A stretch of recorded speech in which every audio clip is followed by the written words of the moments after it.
غم د دنیاګۍ غم د میزان به درنه هېر شي غم د دنیاګۍ غم د میزان به درنه هېر شي کو دا حسن دې ولیدو کنعان به درنه هېر شي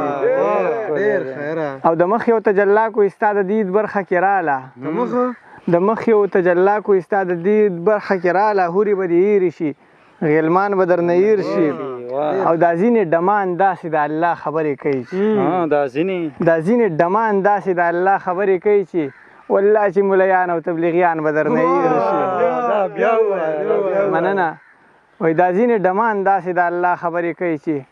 والله چې تبلیغیان او ملیان به درنه هېر شي او دا چې په ظاهر کې پرېخته ښکاري د ده نه کو خبر شوي نو شیطان به درنه هېر شي ډېره مننه وایي دا چې په ظاهر کې پرېخته ښکاري د ده نه کو خبر شوي نو شیطان به درنه هېر شي او چم د خاپیرو دی ورشه واز ورته وکخو چم د خاپیرو دی ورشه واز ورته وکخو قاري صاحب ګوره خیال کوه قرآن به درنه هېر شي او منم چې ملنګان دي د څو ورځو نه نهر دي منم چې ملنګان دي د څو ورځو نه نهر دي خو خوی ته چې یو ګورې شاهان به درنه هېر شي او سړي ته ګوره هر سړی سیاري مکړه سړی ته ګوره هر سړی سیاري مکړه یارانو چې ټک درکو نو ماران به درنه هېر شي او خپل غم دومره نه لرم د قام غم راسه ډېر دی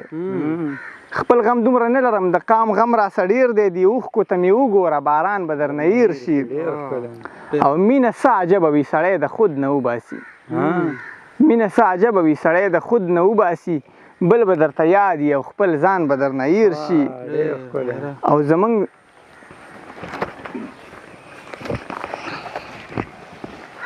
او زمونږ د ادارو د افسرانو د خدای ساته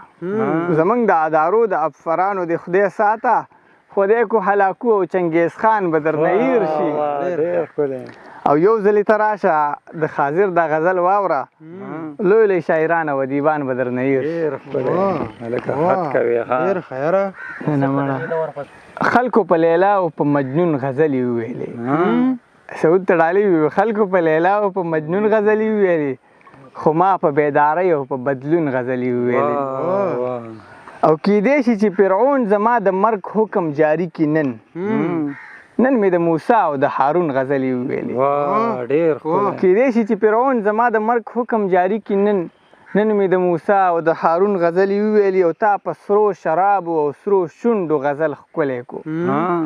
تا په سرو شرابو او سرو شونډو محفل ښکلی کو ما د اسلامي شرعي قانون غزلې وویلې او دا د دې خلکو ګناه ده چې اوس نه اوري او نه خوښوي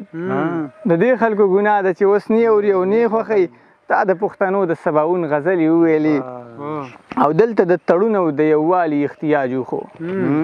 دلته د تړون او د یووالي احتیاج وخو دغې ملیانو د بیلتون غزلې وویلې تا شعر بیا ووایه دلته د تړون او د یووالي احتیاج وخو دغې ملیانو د بیلتون غزلې وویلې او تا د لواتت په شعر دا د واغستو ما وانغست ما د پاکې مینې د جنون غزلې وویلې او خاوره د میرویس او احمد شاه خبرې ته وکړه هر چا د اورنګزیب او همایون غزلې وویلې هر چا د اورنګزیب او همایون غزلې وویلې